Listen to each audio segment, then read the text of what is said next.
నమస్కారం welcome to S4 media ముందుగా headlines కుప్పంని నియోజకవర్గంపై special focus ప్రణాళికలు సిద్ధం చేయాలని అధికారులకు చంద్రబాబు ఆదేశం రాష్ట్ర వ్యాప్తంగా మాదక ద్రవ్యాల వ్యతిరేక దినోత్సవం ప్రజల సహకారంతోనే సాధ్యం ప్రజాదర్ పార్కు భారీ స్పందన తరలి వస్తున్న సామాన్యులు ఉద్యోగులు యువకులు ఇక డీటెయిల్స్ లోకి వస్తే గత ప్రభుత్వం మిమ్మల్ని భయపెట్టింది కానీ మేము మీకు భుజం కాసే వ్యక్తులం నేను ఒక ప్రభుత్వ ఉద్యోగి కొడుకుని 1వ తారీఖు కల్లా జీతం రాకపోతే ఎలా ఉంటుందో నాకు తెలుసు నేను మీ కష్టాలన్నీ అర్థం చేసుకోగలను పంచాయతీరాజ్ ఉద్యోగ సంఘాలతో ఉప ముఖ్యమంత్రి పవన్ కళ్యాణ్ అన్నారు గత ప్రభుత్వం మిమ్మల్ని భయపెట్టింది అదని అర్థం చేసుకోగలను కానీ మేము మీకు భుజం కాసే వ్యక్తులు ఇది ఒక వ్యవస్థని తిరిగి బలోపేతం చేయాలంటే చాలా చాలా కష్టసాధ్యమైంది నాకు నిజంగా చెప్పాలంటే ఒకసారి నాకు ఇది నేను చాలా ఆనందంగా ఎంచుకున్న శాఖ నేను ప్రభుత్వ ఉద్యోగ కొడుకుని ఆ జీతాల మీద మేము పెరిగిన వాడిని మా నాన్న జీతాలు రాకపోతే మమ్మల్ని స్కూల్ బయటికి పంపించి మళ్ళీ జీతాలు వచ్చిన తర్వాత మళ్ళీ స్కూల్లోకి అలౌ చేసినాయి అవి కూడా ఉన్నాయి నా సంఘటన అలాంటి సంఘటనలు ఉన్నాయి అందుకని కష్టాన్ని అర్థం చేసుకోగలను అంటే 1వ తారీఖు జీతం రాకపోతే ఏమవుద్దు నాకు అనుభవం ఉంది నాకు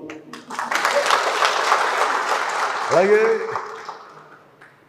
ఆఖరి వారంలో డబ్బులు అయిపోతే కూడా ఆ పరిస్థితి కూడా నాకు తెలుసు మా పొరపాటున మేము ఏదో ఇవి జరిగిపోయినాయి కానీ మేము ఇలా ఈ సినిమా రంగంలో ఇవన్నీ ఉండటం వల్ల బేసిక్గా చాలా సాధారణ స్థాయి నుంచి వచ్చాం కాబట్టి అన్నిటికంటే కూడా సాధారణ స్థాయి మాకు భగవంతుడి వచ్చిన మమ్మల్ని తీసుకొచ్చిన సాధారణ స్థాయి కష్టాలని మేము మర్చిపోం అందుకని ఈ రోజున రోడ్ల మీద బయటికి వెళ్ళి ఎందుకు ఆగి ఎందుకు మాట్లాడుతానంటే ఆ కష్టం ఎలా ఉంటుందో నాకు తెలుసు ఇందాక మీరు ఇచ్చిన రిప్రజెంటేషన్ కూడా ఆ కష్టం ఎలా ఉంటుందో నాకు తెలుసు సో ఇలాంటి స్పందనకి వెంటనే ఉంటుంది కదా నేను కోరుకునేది అంటే మిమ్మల్ని గత ప్రభుత్వం మిమ్మల్ని భయపెట్టింది అంతకుముందు ఉన్న ప్రభుత్వంకి మీరు ఏదైనా ఒక నిరసన చెప్పడానికి చాలా బలంగా చెప్పగలిగేవారు కానీ ఇప్పుడున్న కూటమి ప్రభుత్వం మీకు అండగా నిలబడుతుంది ఫస్ట్ ముందస్తుగా మేము మీతో గొడవ పెట్టుకోవడానికి ఫస్ట్ ఎందుకంటే బ్యాడ్ బ్లడ్ ఉండకూడదని ఫస్ట్ ఫోన్ చేశాను మీకు అరే వస్తే నువ్వు కలవలేదండి నువ్వు కూర్చొని పెద్ద ఆఫీసులను కలుసాం మమ్మల్ని కలవవా అనే ఒక చిన్న బాధ ఏదైనా ఉంటుంది ఎందుకంటే నాకు తెలుసు మా నాన్న బాధ నాకు తెలుసు అందుకని వెంటనే ఫోన్ చేశానండి ఆ కష్టం నాకు తెలుసు ప్రజలకు మంచి నమ్మకమైన పరిపాలన అందజేస్తానని ఎన్టీఆర్ జిల్లా కలెక్టర్గా బాధ్యతలు స్వీకరించిన సృజన అన్నారు సాధారణ బదిలీల్లో భాగంగా ఎన్టీఆర్ జిల్లా కలెక్టర్ల సృజనను నియమిస్తూ ప్రభుత్వం ఉత్తర్వులు ఇచ్చింది అందులో భాగంగా గురువారం సృజన బాధ్యతలు స్వీకరించారు విజయవాడ కనకదుర్గమ్మ ఆలయం నుంచి వేద పండితులు వచ్చి ఆశీర్వచనం చేశారు ఆలయం తరపున కార్యనిర్వహణాధికారి రామారావు అమ్మవారి ప్రసాదాలు అందజేశారు ఈ సందర్భంగా ఆమె మాట్లాడుతూ కలుషిత నీరు సరఫరా కాకుండా చర్యలు తీసుకోవాలని ప్రజా ఆరోగ్యమే తమ ప్రథమ లక్ష్యమని చెప్పారు నగరంలో డయేరియా ప్రబలిందన్న దానిపై పూర్తి నివేదిక తెప్పించి ఆ సమస్య పరిష్కారానికి చర్యలు తీసుకునేలా నగరపాలక సంస్థకు తగు ఆదేశాలు ఇచ్చినట్లు చెప్పారు ప్రజలకు ఎల్లవేళలా అధికారులు అందుబాటులో ఉండాలని వారి సమస్యల పట్ల సానుకూలంగా స్పందించి వాటి పరిష్కారానికి చర్యలు తీసుకోవాలని ఆమె కోరారు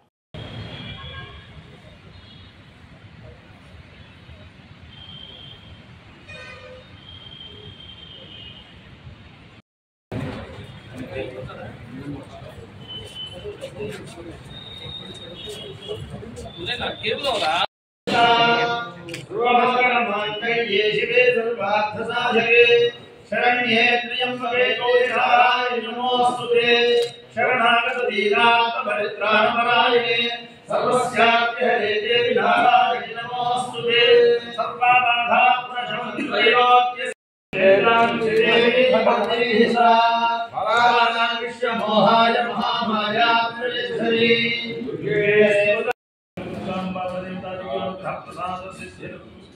समस्त सन्मंगलानि भवन्तु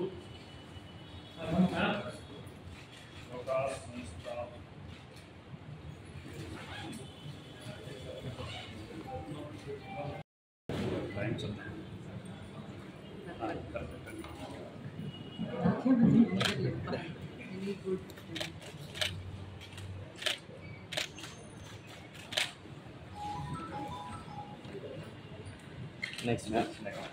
Specimen. Specimens.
ఆంధ్రప్రదేశ్ రాష్ట్ర ప్రభుత్వం ఆధ్వర్యంలో ఈ నెల 27వ తేదీ సాయంత్రం 4 గంటల నుంచి రాత్రి 7 గంటల వరకు విజయవాడ సమీపంలోని కానూరు 100 అడుగుల రోడ్డు వద్ద గల ప్రాంతంలో ఈనాడు గ్రూపుల సంస్థ అధినేత దివంగత రామోజీరావు సంస్మరణ సభ జరగనుంది.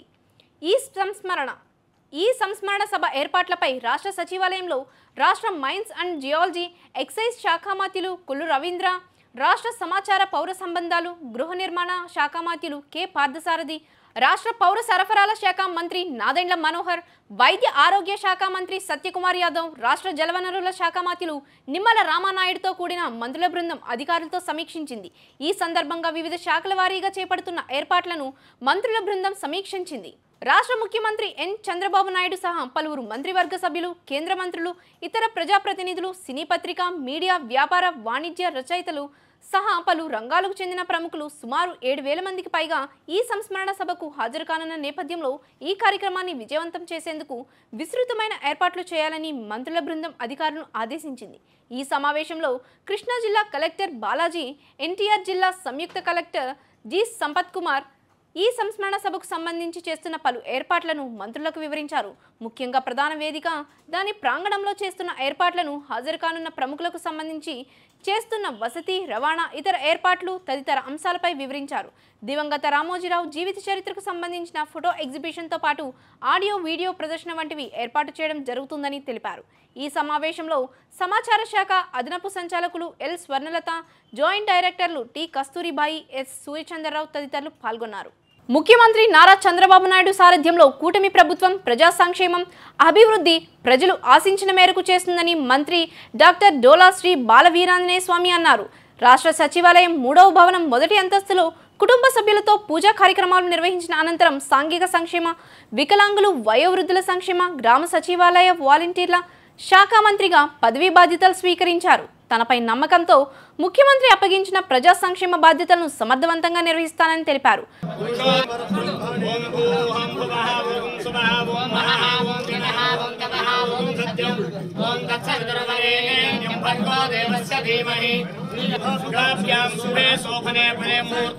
శ్రీ మహావిష్ణురాజ్ఞయా ప్రవర్తమానస్యాద్య బ్రహ్మణః తీవ్రార్థే శ్వేతవరాహకల్పే వైవస్వనమన్వంతరే కలియుగే ప్రథమపాదే జంబూద్వీపే భరతఖండే మేరోర్ దక్షిణ దిక్భాగే శ్రీ వెంకటాచలస్య ఉత్తరదిశ గోత్రోద్భవస్య రేచల్ల గోత్రోద్భవస్య బాలవీరాంజనేయ శ్రీ చతుర్విధ పురుషార్థఫలసిద్ధ్యర్థం యజమానస్య కార్యాలయే యజమానస్య ఉన్నత అధికార యోగ్యత ప్రసాద సిద్ధ్యర్థం యజమానస్య సాఫల్య సిద్ధ్యర్థం సర్వశాంత్యర్థం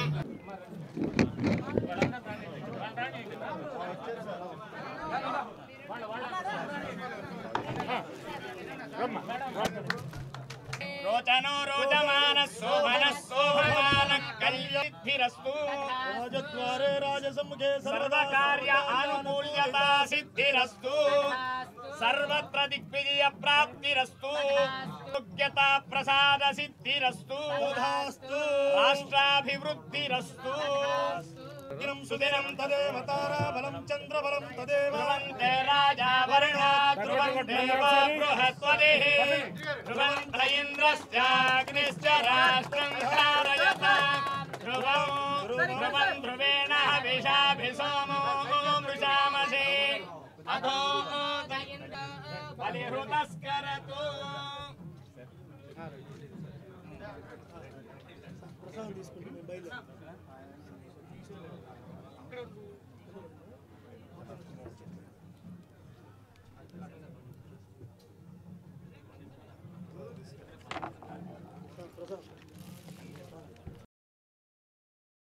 అండి ఈరోజు సచివాలయం 3వ బ్లాక్లో సాంఘిక సంక్షేమ శాఖ మరియు డిజేబుల్డ్ గ్రామ వార్డు సచివాలయ శాఖ మంత్రులుగా బాధ్యతలు తీసుకొచ్చుకోవడం చాలా సంతోషంగా ఉంది. మా ముఖ్యమంత్రి వర్యులు శ్రీ నారా చంద్రబాబు నాయుడు గారు నా మీద ఉంచినటువంటి బాధ్యతల్ని సమర్థవంతంగా నిర్వహించి ఏదైతే నా శాఖలో చాలామందికి ప్రభుత్వం నుంచి అవసరాలు ఉన్నాయి, వీళ్ళందరికీ కూడా సేవ చేసే విధంగా ప్రభుత్వం యొక్క స్టాండర్డ్స్ ప్రకారం వాళ్ళందరికీ కూడా అన్నీ అందించే విధంగా చర్యలు చేపడతామని చెప్పి తెలియజేసుకుంటూ ఈరోజు మొదటిగా 3 సంతకాలు సోషల్ వెల్ఫేర్ డిపార్ట్మెంట్లో, అదేవిధంగా డిజేబుల్డ్ డిపార్ట్మెంట్ నుంచి ఒకటి ఈరోజు నేను సిగ్నేచర్ చేయడం జరిగింది. ఒక ముఖ్య విషయం ఏంటంటే 2014-19 ముందు తెలుగుదేశం ప్రభుత్వంలో నారా చంద్రబాబు నాయుడు గారు ముఖ్యమంత్రిగా ఉన్నప్పుడు కొన్ని గురుకుల పాఠశాలలో అదనంగా సీట్లు ఇవ్వడం జరిగింది. గత ప్రభుత్వంలో జగన్మోహన్ రెడ్డి ముఖ్యమంత్రిగా ఉన్నప్పుడు ఈ గురుకుల పాఠశాలలో సీట్లు రద్దు చేశారు. ఇది రాష్ట్ర వ్యాప్తంగా సుమారు 1600 వరకు ఉన్నాయి. మన అధికారుల దగ్గర కూడా ఇంకా స్టాటిస్టిక్స్ కలెక్ట్ చేయాల్సిన అవసరం ఉంది.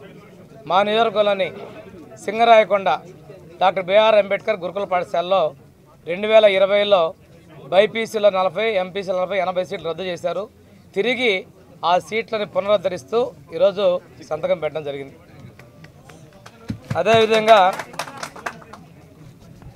ప్రకాశం చంద్ర బాపట్ల జిల్లా పర్చూరు నియోజకవర్గంలోని నాగులపాలెం గురుకుల పాఠశాలలో పైలట్ ప్రాజెక్టు కింద విద్యార్థినులకి సోలార్ ప్రాజెక్టు ద్వారా వేడి నీళ్లు హాట్ వాటర్ అందించే విధంగా పైలట్ ప్రాజెక్ట్ని చేపడుతూ 15 లక్షల రూపాయలతోటి ప్రాజెక్ట్ని మంజూరు చేయడం జరిగింది. అదేవిధంగా నాగులపాలెంలోనే 9 లక్షల రూపాయలతోటి పాఠశాలకు సరఫరా చేసే కూరగాయలు, పండ్లు, గుడ్లు మరియు ఇతర సామాగ్రిని భద్రపరచుకోవడం కోసం ప్రత్యేకంగా కోల్డ్ స్టోరేజ్ రూమ్ను ఒకటి డిజైన్ చేయడం, ఇది కూడా పైలట్ ప్రాజెక్టు కింద 9 లక్షల రూపాయలతోటి పర్చూరు నియోజకవర్గంలోని నాగులపాలెంలో మంజూరు చేయడం జరిగింది.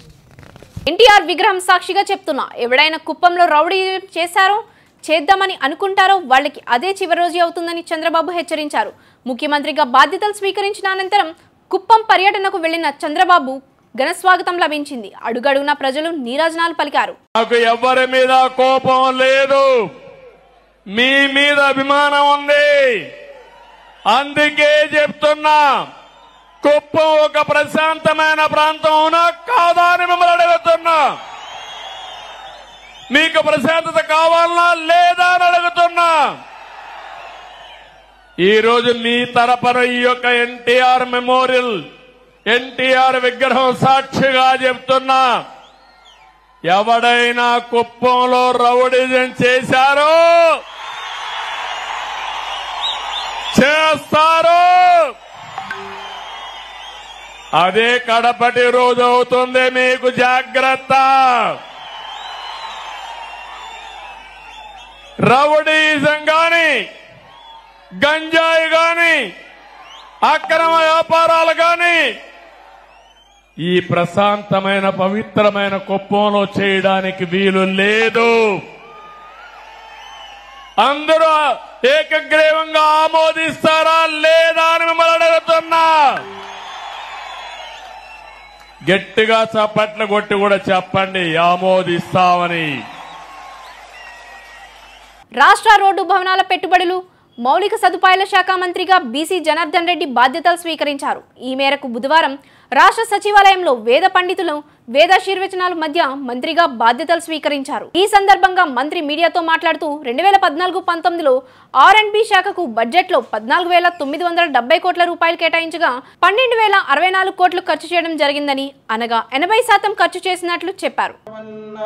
అయం చ బ్రహ్మణస్పదే అయం ముహూర్త శుభముహూర్తస్తు శుభముహూర్తకాలే సూర్యాదినాం అత్యంత శుభమానుకూల్యతా బలసిద్ధిరస్తు. ఇష్టదేవత కులదేవత గృహదేవత ప్రసాదేన రాజద్వారే రాజముఖే సర్వదా దిగ్విజయత బలసిద్ధిరస్తు.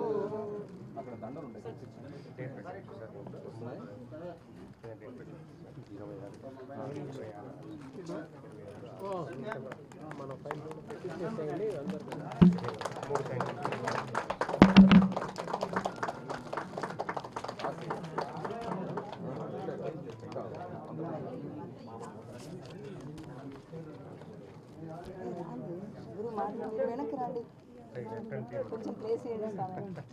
ముందు మహేశ్వరి ముందుకు రా.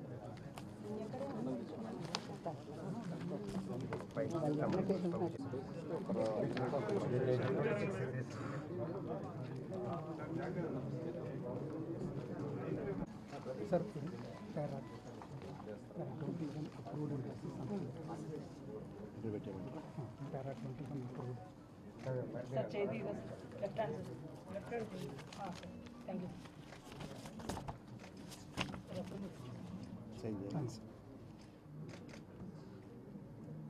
Thank you sir.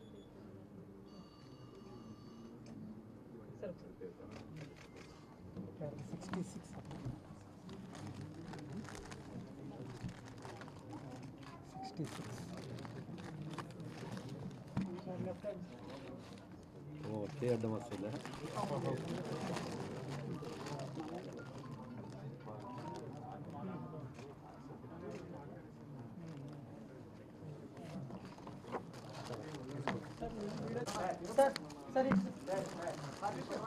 Sir sir sir sir secretary గారు రానివ్వండి, మొత్తం మాకు సార్ ఇక్కడ చూడండి సార్.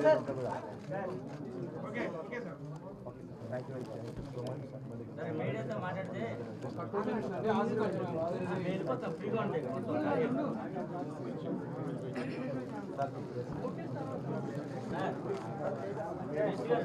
మాతో మాట్లాడితే వెళ్ళిపోతాం, ఫ్రీ అయిపోతుంది.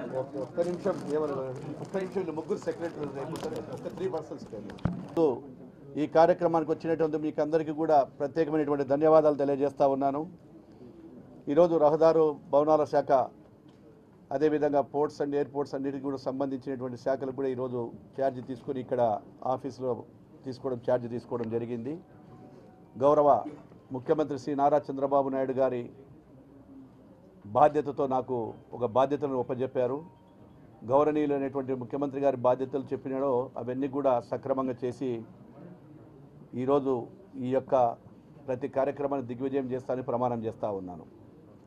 మా తెలుగుదేశం ప్రభుత్వం హయాంలో 2014 నుంచి 19లో రహదారులు మరియు భవనాల శాఖకు 14,900 కోట్ల రూపాయల బడ్జెట్ కేటాయించడం జరిగింది. ఇందులో 12,000 కోట్ల రూపాయలకు పైగా ఖర్చు చేయడం జరిగింది. అంటే బడ్జెట్లో 80% ఖర్చు చేయడం జరిగింది. 2014 నుంచి 19 వరకు మేము చేసినటువంటి ఖర్చు అది.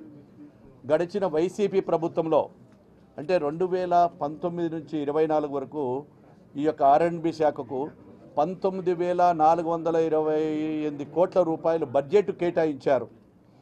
ఇందుకు గాను కేవలం ఖర్చు పెట్టింది 9,000 కోట్ల 15. అంటే కేటాయించిన బడ్జెట్లో కేవలం 46%. అంటే తెలుగుదేశం ప్రభుత్వంలో 80% మేము చేస్తే వైఎస్ఆర్ ప్రభుత్వం వచ్చిన తర్వాత కేవలం 46% మాత్రమే చేయడం జరిగింది. అందువల్లే ఈరోజు రాష్ట్రంలో ఎక్కడికి వెళ్ళినా బయట నుంచి కూడా ఇతర వాళ్ళు ఎక్కడైనా వేరే స్టేట్ల నుంచి కూడా ఎవరైనా పరిశ్రమలు రావాలంటే పారిపోవడం జరుగుతూ ఉంది. అదేవిధంగా రహదారులన్నీ కూడా గుంతలమయమయ్యాయి. మొట్టమొదటిసారిగా మా ఇంజనీర్లు అందరినీ కూడా పిలిచి ఏవైతే పార్ట్ హోల్స్ ఉన్నాయో వాటికి బడ్జెట్ వేయండి అన్ని ఇన్ఫర్మేషన్ తెచ్చుకోమన్నప్పుడు మా అధికారులు చెప్తే ఆశ్చర్యపోయాను. సార్ మీరు చెప్పేంతవరకు పార్ట్ హోల్స్ కొన్ని వరకు మేము చేయగలుగుతాము, రోడ్లే లేకపోతే ఏం చేయాలని అడుగుతూ ఉన్నారు. అంటే రోడ్లే లేకుండా చేయడం జరిగింది ఈ యొక్క ప్రభుత్వంలో. కనీసం గుంతలు ఎక్కడైనా రోడ్డు ఉంటే మేము గుంతలు పుడుస్తాము చేస్తాము, రోడ్లే లేకుండా చేయడం జరిగింది.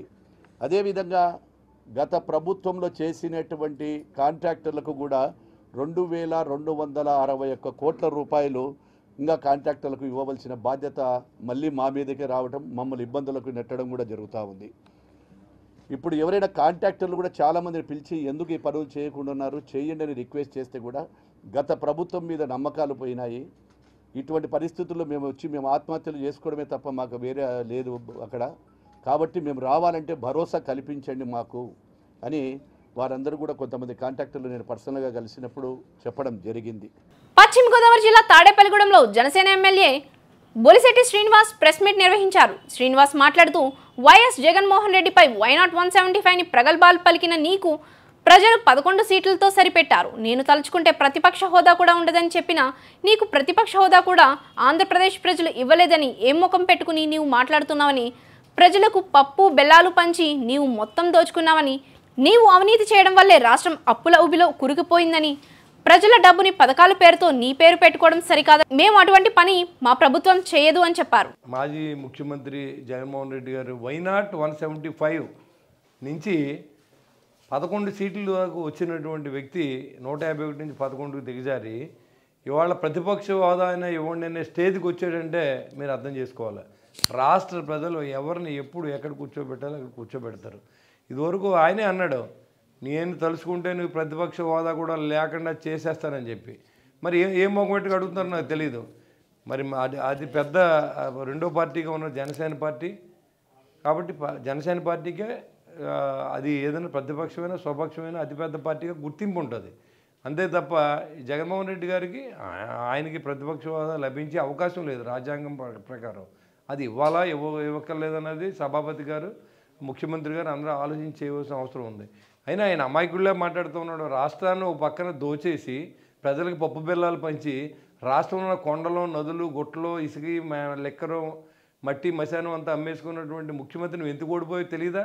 ప్రజలకు తెలుసు. నువ్వు ఇచ్చి డబ్బు అంతా కూడా ప్రజలు కట్టి పనులు. ఇవాళ రేపొద్దున మనం డబ్బులు ఇచ్చినా, మనం చందాలు ఇచ్చినా, లేకపోతే మనం ఏదైనా నిజంగా కూడా ఇవాళ పెన్షన్ ఇచ్చినా, లేకపోతే ఇంకొక స్కీమ్ ఇచ్చినా అదంతా ప్రజలు కట్టి పనులు. కానీ మేము చెప్తాం రేపు ఇదిగో మీకు మాట ఇచ్చారు, ఇంప్లిమెంట్ చేయాలి. ప్రజలకు కట్టిన పన్నుల్ని మీకు పెన్షన్కి 4,000 ఇస్తానని ఇస్తాం అంతే. అది మన సొమ్ము కాదు, ప్రభుత్వ సొమ్ముగా మనం తెలియపరచాలి పెన్షనర్స్ కూడా. లేదా జగనన్న డబ్బులు, లేదా చంద్రన్న డబ్బులు, బొలిశెట్టి డబ్బులు కాదయ్యి. ఇవి మనం కట్టిన పనులు అనే విషయం ప్రజలు ఎడ్యుకేట్ చేసే ప్రయత్నం చేస్తా ఉన్నాం. ఖచ్చితంగా అందరికీ ఇదే ఆదేశాలు ఇస్తాం. ఎందుకంటే ఇవన్నీ కూడా ప్రభుత్వ సొమ్ముతో మీకు పెన్షను ఇస్తాం. మేనిఫెస్టోలో చెప్పిన దాని ప్రకారం, పార్టీలు మేనిఫెస్టోలో చెప్పిన దాని ప్రకారం మీకు 4,000 ఇవ్వబోతూ ఉన్నాం. అది అంతేగాని జగనన్న కానుక లేకపోతే చంద్రన్న అవి ఉండవు. ఇంకా ఈ కానించి ప్రభుత్వ సొమ్మునే ఏది ఇచ్చినా చెప్పవలసిన అవసరం చెప్తాం అంతే. సమస్యల పరిష్కారం కోసం సామాన్యుల నుంచి ఉద్యోగులు, యువకులు, వివిధ సంఘాల ప్రతినిధులు ప్రజా దర్బార్కు తరలివస్తున్నారు. ఉండవల్లిలో నివాసంలోని విద్యా, ఐటీ, ఎలక్ట్రానిక్స్ శాఖ మంత్రిగా నారా లోకేష్ను నేరుగా కలిసి తమ సమస్యలు విన్నవించారు. ఉదయం నుంచే రాష్ట్ర వ్యాప్తంగా ప్రజా దర్బార్ కార్యక్రమానికి పెద్ద ఎత్తున తరలివచ్చారు. అందరి సమస్యలను ఓపికగా విన్న యువనేత ఆయా సమస్యల సత్వర పరిష్కారానికి కృషి చేస్తానని హామీ ఇచ్చారు. మంగళగిరితో పాటు సుదూర ప్రాంతాల నుంచి వస్తున్న సామాన్య ప్రజలు ప్రజా దర్బార్ కార్యక్రమం ద్వారా యువనేత తమకు అండగా నిలవడం పట్ల హర్షం వ్యక్తం చేస్తున్నారు. ప్రతి ఒక్కరి విన్నపాలను స్వీకరించి నారా లోకేష్ ఆయా సమస్యలను సంబంధిత శాఖలకు పంపి పరిష్కారానికి చొరవ తీసుకోవడం ప్రజాప్రభుత్వ పాలనకు నిదర్శనమని అభిప్రాయపడ్డారు.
కార్యదర్శి సజ్జల రామకృష్ణారెడ్డి, ఆయన కుమారుడు సజ్జల భార్గవరెడ్డి, ఆయన అనుచరులపై సిఐడికి నెల్లూరు జిల్లాకు చెందిన గనుల యజమాని బద్రీనాథ్ ఫిర్యాదు చేశారు. సజ్జల రామకృష్ణారెడ్డి కనుసన్నల్లో తమ గనులు దోచేశారని ఆరోపించారు. నెల్లూరులో మీడియా సమావేశం నిర్వహించిన గనుల యజమాని బద్రీనాథ్ సజ్జల అనుచరులు శ్రీకాంత్ రెడ్డి, ధనుంజయ రెడ్డి దౌర్జన్యం చేశారని, ఆదూరు శ్రీచరణ్ కృష్ణయ్యను అడ్డుపెట్టుకుని అక్రమాలకు పడ్బడ్డారని, సైదాపురం మండలం జోగిపల్లిలో తనకు 240 ఎకరాల భూమి ఉందని, ఈ భూమిలో 8 గనులు ఉన్నాయని, 2 ఏళ్లుగా మా పొలాల్లోని గనులకు అక్రమంగా దోచేశారని, నెల్లూరు జిల్లా మొత్తం మీద సుమారు 6,000 కోట్ల నుంచి 8,000 కోట్ల పైన దోచేశారని, లక్షల టన్నుల క్వాంటిటీ అక్రమంగా తరలించి వేశారని, ఈ అన్యాయాన్ని ప్రశ్నించినందుకు అక్రమంగా కేసులు పెడతామని బెదిరించి భయభ్రాంతులకు చేశారని వాపోయారు. దీనిపై సిఐడి డిఎస్సికి ఫిర్యాదు చేశానని గనుల యజమాని బద్రీనాథ్ మీడియాకు వివరించారు. బద్రీనాథ్ మాకు సైదాపురం మండలంలో జోగిపల్లి అనే గ్రామంలో మా పొలాలు ఉన్నాయన్న. ఈ వైసీపీ ప్రభుత్వం వచ్చిన గత 2 సంవత్సరాల నుంచి మా పొలాల్లోకి ఈ వైసీపీ పెద్దలు, చిన్న నాయకుడు ఆయన చోటా నాయకుడు, ఇక్కడ మాగుంట లేఅవుట్లో ఉండే ఆయన బిరుదోలి శ్రీకాంత్ రెడ్డి బిరుదోలి శ్రీకాంత్ రెడ్డి ఆయన ఒక ఆయన కొడవలూరు ధనుంజయ రెడ్డి డిఆర్ఎస్ హోటల్ యజమాని, ఆయన సజ్జల రామకృష్ణారెడ్డి ఉన్నాడు కదా, మన ప్రభుత్వ సలహాదారు మన వైసీపీ ప్రభుత్వంలో. ఆయన సజ్జల భార్గవ్కి బెనామీగా నెల్లూరు జిల్లాలో వ్యవహరిస్తూ వీళ్ళందరికీ మించి ఒక ఆయన ఉన్నాడన్న, మన పౌర సరఫరాల శాఖ మంత్రిగా కార్పూరు నాగేశ్వరరావు. వాళ్ళ అల్లుడు ఉన్నాడు సందీప్ కార్పూరు నాగేశ్వరరావు అల్లుడు సందీప్. వీళ్ళందరూ కలిసి సిండికేట్గా ఆదూరు శ్రీచరణ్, ఒగ్గు కృష్ణయ్య అనే వాళ్ళని, ఆదూరు శ్రీచరణ్, ఒగ్గు కృష్ణయ్య వాళ్ళని పెట్టుకొని అక్కడ మొత్తం మైనింగ్ దందా చేశారు. 1,00,000 టన్నులు నుంచి 1,50,000 టన్నులు దోపిడీ చేశారు. 6,000 దాకా ఒక టన్ను అమ్మారు. మొత్తం 550 కోట్ల నుంచి 800 కోట్ల రూపాయలు ఈ సిండికేట్ లో నడిచింది.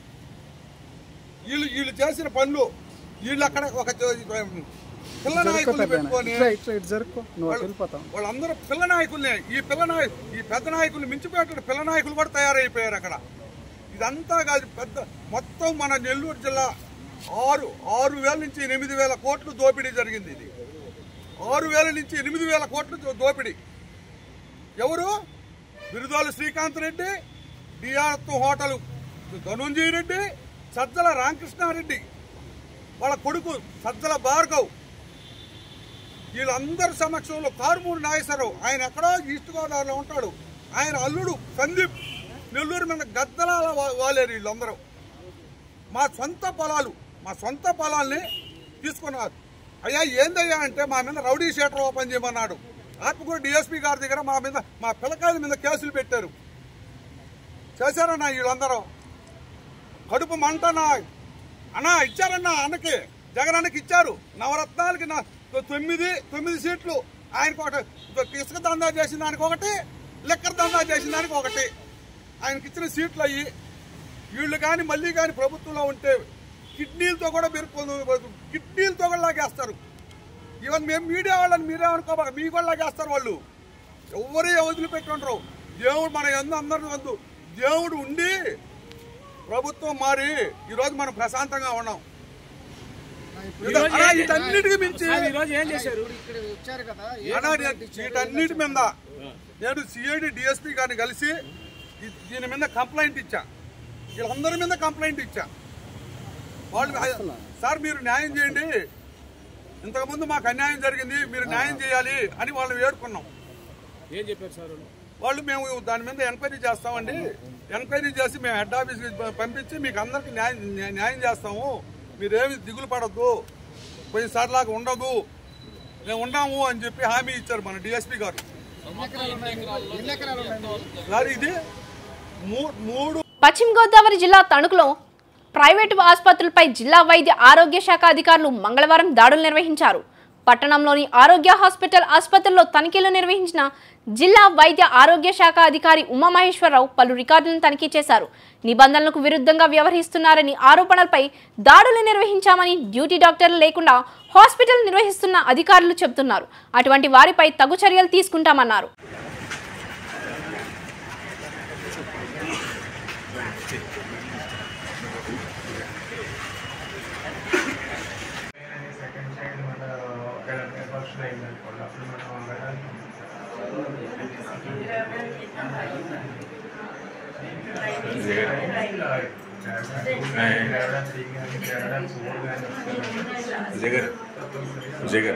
పట్నంలోని ఆరోగ్య హాస్పిటల్, ప్రైవేట్ హాస్పిటల్ని విజిట్ చేయడం జరిగింది.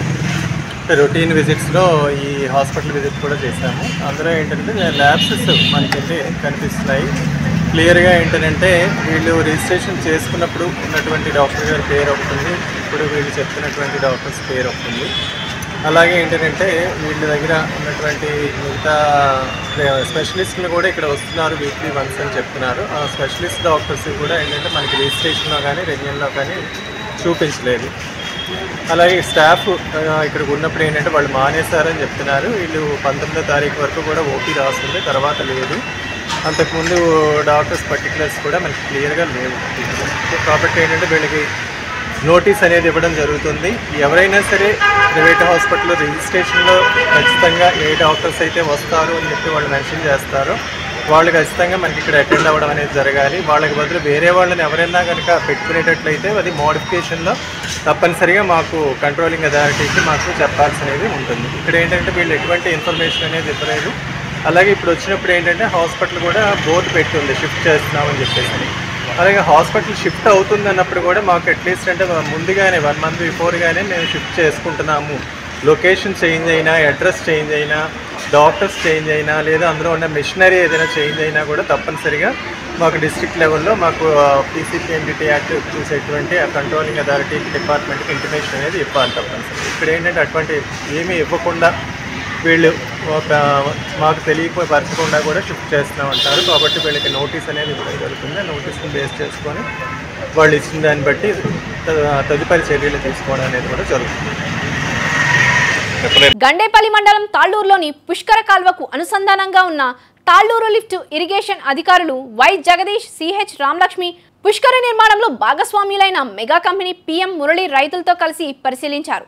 ఈ సందర్భంగా జ్యోతుల నెహ్రూ మాట్లాడుతూ తాళ్లూరు లిఫ్ట్ అధ్వానంగా తయారవడానికి కారణం గత ప్రభుత్వాన్ని అని కొన్ని సంవత్సరాలుగా దానిపై హెచ్చరికలు జారీ చేసినా పట్టించుకున్న పాపాను పోలేదని, దీనిపై ఎమ్మెల్యేగా పరిశీలించడానికి వచ్చానని తెలియజేశారు.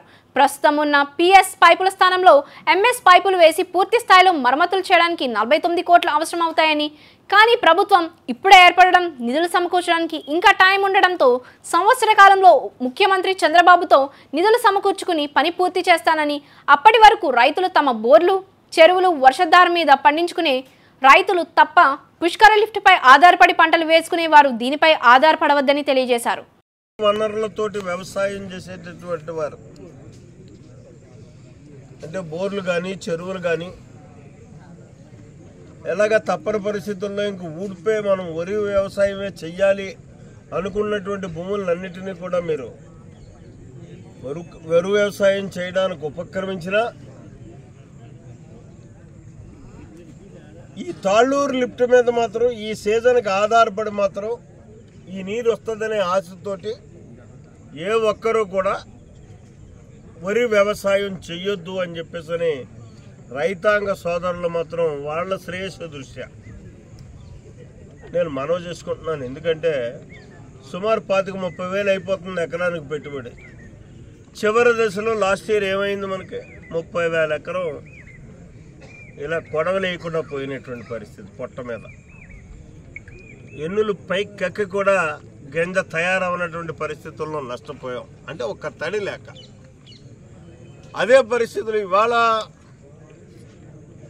వాతావరణ నిపుణులు చెప్తున్నారు వర్షాలు ఎక్కువగా ఉంటాయని చెప్పేసరి.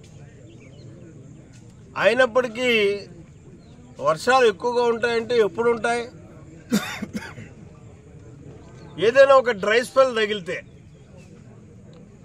ఒక 15 రోజులు కానీ మనం సరిగ్గా ఆ పొట్ట మీద ఏదో పరిస్థితుల్లో 15 రోజులు వర్షం పడకపోతే మనం వేసిన పంట అంతా కూడా పాడైపోయే పరిస్థితి వస్తుంది.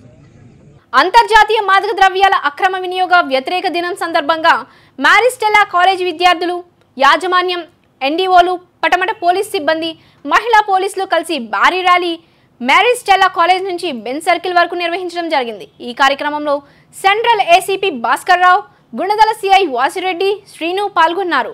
ప్రజలు విద్యార్థులు ఎవరూ కూడా మాదక ద్రవ్యాల జోలికి పోకుండా ఉండాలని, అలానే మాదక ద్రవ్యాలకు సంబంధించిన సమాచారం పోలీస్ శాఖకు అందించడంలో తమ వంతు పాత్ర అందరూ పోషించాలని కోరారు.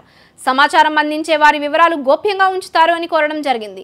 ఈ సందర్భంగా మాదక ద్రవ్యాలు అక్రమ రవాణా వ్యతిరేకంగా పోలీసులు భారీ మానవ హారాన్ని బెన్ సర్కిల్ వద్ద నిర్వహించడం జరిగింది.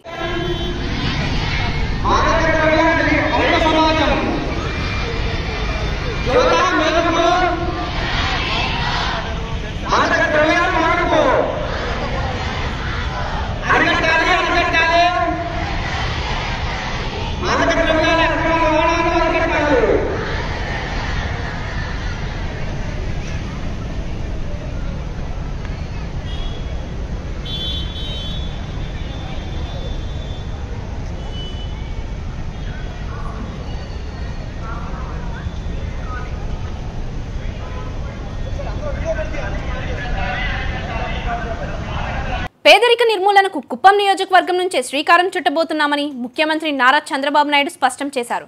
పేదరికం లేని సమాజం కోసం వేసే తొలి అడుగు కుప్పం నుంచే మొదలుపెట్టనున్నట్లు తెలిపారు.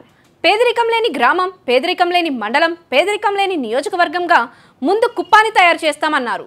దీనికోసం ఒక ప్రణాళికతో అధికారులు పనిచేయాలన్నారు. కుప్పం అతిథి గృహంలో చిత్తూరు జిల్లా నియోజకవర్గ అధికారులతో బుధవారం సీఎం సమీక్ష సమావేశం నిర్వహించారు.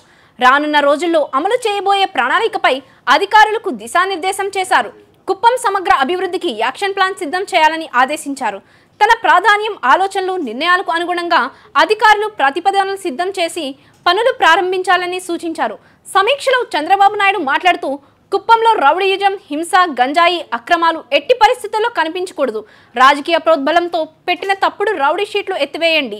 రౌడీయిజం చేసేవారి పట్ల పోలీసులు కఠినంగా వ్యవహరించాలి అని ఆదేశించారు. గత 5 ఏళ్లు అధికారులు మనసు చంపుకుని పనిచేశారు. వైసీపీ నేతల పైశాచిక ఆనందానికి కొందరు అధికారులు సహకరించారు. నా సొంత నియోజకవర్గానికి నేను రాలేని, మాట్లాడలేని పరిస్థితిని గత 5 ఏళ్లుగా కల్పించారు. నాపైన హత్యాయత్నం కేసు పెట్టారు అని ఆవేదన వ్యక్తం చేశారు.